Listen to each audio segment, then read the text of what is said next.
Okay, picking up where we left off on page 371, we're talking about how mobile commerce and e-commerce can reduce cost. And you can probably imagine there's lots and lots of labor-intensive steps that you have to pay salesmen, their commission. And there's an awful lot of things I can do to reduce the cost.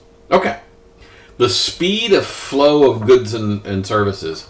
Not that many years ago, you'd watch Saturday morning cartoons, and they would advertise these toys, and it would say, allow 6 to 8 weeks for delivery. And we just kind of went, yeah, okay, yeah, 6 to 8 weeks, that sounds perfectly normal to me. And now we would complain if it was 6 to 8 days. We'd say, where the hell's my product, dang it? So yeah, the speed of that has changed, and people just don't accept 6 to 8 weeks for delivery. No, that's just not going to cut it anymore. So I want my stuff now. And so, unless I can drive to a store and buy it, this is probably one of the fastest way to get things outside of driving to a store. Okay. Increase accuracy. Oh God. Have you ever tried to, order something or like maybe you're trying to activate a new phone or something, and you have to give them the serial number and, hexadecimal digits, and you're trying to tell them over the phone what it is, and they're transcribing it at the other end. And it's like, oh, geez, this is painful. They'll read it back to you, and you go, no, that's not it. What if you had a really strange spelling of your first name or last name or your street name, and no one could ever get it right? Well, doing electronic commerce means you, the customer, gets to type in your name and your street address and whatever else you're doing. And so you know whether or not it's right. And so accuracy is definitely going to get increased. You're going to get things shipped to you. Your names are going to be spelled correctly. They're not going to get lost in translation. You're not going to mistype a zip code or something.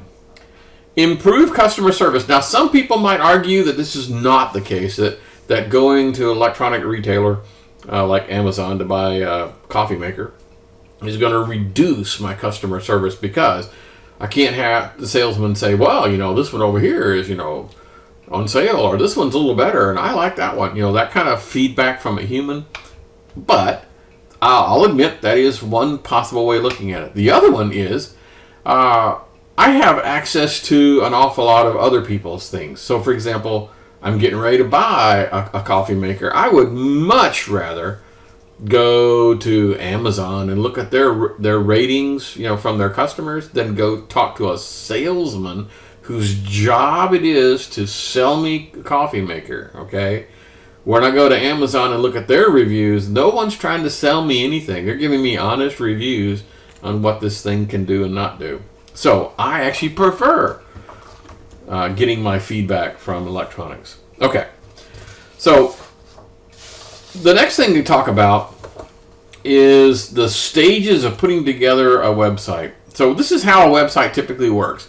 Now, these stages are probably available in almost every... We're really talking about almost like what is a shopping cart, okay, on an electronic, e-commerce kind of site. So here's me, the buyer. So the first step is I need to search and identify what it is I'm trying to buy.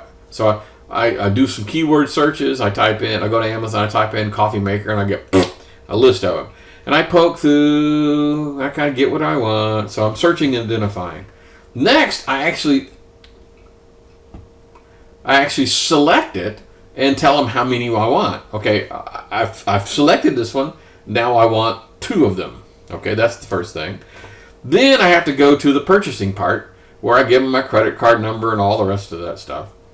The next is the delivery. Now, if it's a coffee pot, clearly they're gonna go ahead and put it on a truck, and it's gonna come to me. Or it could be like a game.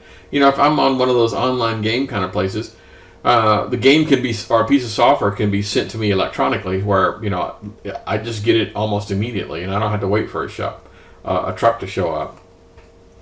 After sales, this is kind of important, because after sales is where you get an awful lot of that. Well, not you, where the vendor gets an awful lot of that review information I just talked about this coffee maker sucks, or this is the greatest thing since sliced bread, or cooked coffee, or whatever the analogy would be. Anyway, so those are the 5 steps of what happens inside a mobile or e-commerce website. Okay, the next section talks about the challenges because things are not all rosy. The first thing we need to talk about is privacy. Yes, there are an awful lot of people that just don't trust, basically this, dealing with privacy. Yeah, there's an awful lot of stuff. Identity theft is big business. It's in the news. It's very scary, and hopefully it'll never happen to you because it is one royal pain in the butt. So here's some examples of some places that had some problems. So Target had a lot of problems, and they had an awful lot of Facebook users and all these credit cards and blah, blah, blah, blah, blah, blah, blah. So this is scary stuff.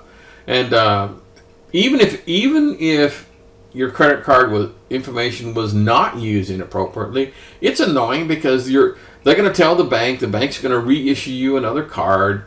You have to go through the whole business and throw away the old card, remember the new card, and all the rest of that junk. So yeah, that's kind of interesting. So identity theft is kind of rough. One of the things I want to talk about is that's not really in the book, but it's definitely related to this. And that is, a lot of people have reluctance to give people their credit card number over the web. And I keep telling them that's not really a valid concern, because what happens is, let's say I go to Amazon and I find something and I say that's what I want, but I'm not going to use the internet. I'm afraid of the internet. So I pick up the phone and call and say, hey, I'd like to buy that coffee maker I saw. They say, great, what's your credit card number? Well, the person at the other end is entering the credit card number in the very same system that you would have if you had typed it. So if anything, calling on the phone is actually worse than you doing it because there's another party involved. They could be writing it down on a Post-it note, okay, taking it home. Okay, so actually their fears are completely unfounded. But hey, it's hard to convince people of these things. Okay.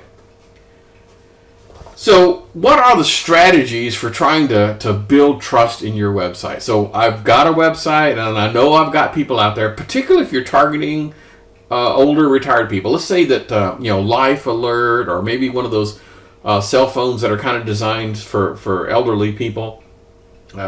Clearly, you're targeting a group of people who are probably not tech savvy. Okay, so how do you overcome that lack of trust?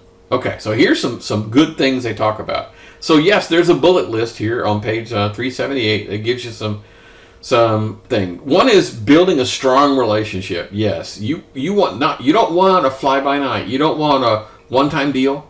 This is slam bam, thank you ma'am, and move on. You want to have a long-term relationship. You want to give them, oh, you're a brand new customer, let me give you this, or that kind of stuff. You want to offer loyalty points, some sort of an ongoing thing to make sure that they think this is long-term.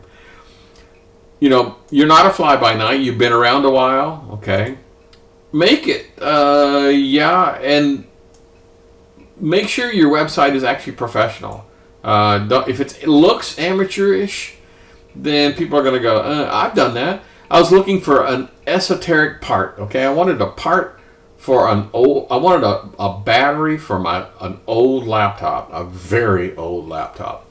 And so I searched for this part number, and I came across a website that had one, and I looked at the website and went, I don't know, this looks like a high school kid put it together. And I moved on. Okay. Provide brand endorsements. Oh yeah, that'd be good stuff.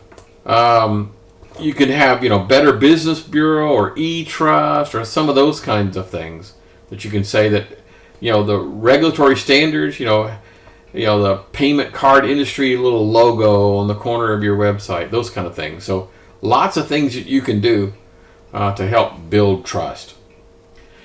So yeah, if you see one of these guys, the eTrust or the Better Business Bureau kind of thing, yeah, that might provide some people enough incentive to say, yeah, I think I will do business with this website. Okay. Yeah, some of the things that makes it pretty clear is, yes, I have actually been to websites, and I got to the point where I was getting ready to order something, and I glanced over and I did not see the HTTP or the little padlock, and I went, oh man, there's no way I'm doing business with you if you don't have the HTTPS. And we're going to talk about the technology in just a minute, so let's just leave it at that. Using this technology. Okay. The next thing you talk about is going global. And yes, we've kind of sort of talked about this in a previous chapter, but let's just kind of go through it again. So, yes, there are an awful lot of issues with you taking your business and going global. Cultural challenges. Yeah, you got to make sure it's easy to use and not somehow offensive. You just need to know what the cultures are in other areas. What are the key phrases or words or photos? You just don't want to annoy people. Languages. Oh my goodness, how many languages am I going to have to make available on my website? So I build my website in English. I probably would go to a third-party company and have them translate it for me. Time and distance. Before, if I had Joe's Plumbing, I could just say, well, I'm open from 8 to 5, and that's it. 5 days a week, and that's all there is. Now, the world never sleeps, and I'm going to get orders for cuckoo clocks, Beanie Babies, plumbing services, 24/7 from all over the world. So yes, this is kind of different. Infrastructure. You can't just say, well, everyone in my area has got, Google Fiber, and therefore I'm going to have all sorts of cool stuff on my website. Yeah, but the guy at the other end could be out in the middle of the boonies somewhere on a very slow line, and he's probably going to be terribly annoyed that you threw in an awful lot of stuff to slow things down. Currency. Can I actually do business in another country? How do I do the exchange rate between, pounds or euros? I bet. And then, of course, you have laws. I mean, can I sell you a bottle of wine?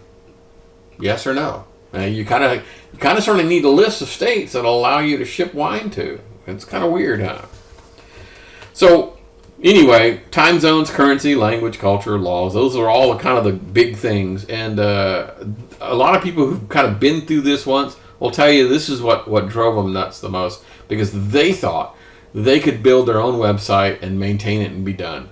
And then they started getting phone calls from customers that were not speaking English. And that's when it dawned on them, oh my goodness, I need help. So you have a third-party person that does the tech support, phone support part that can handle lots and lots of different languages. So that's not really on the list here, but it is something you need to think about. Okay. The next thing to talk about is e-tailing. And e-tailing is basically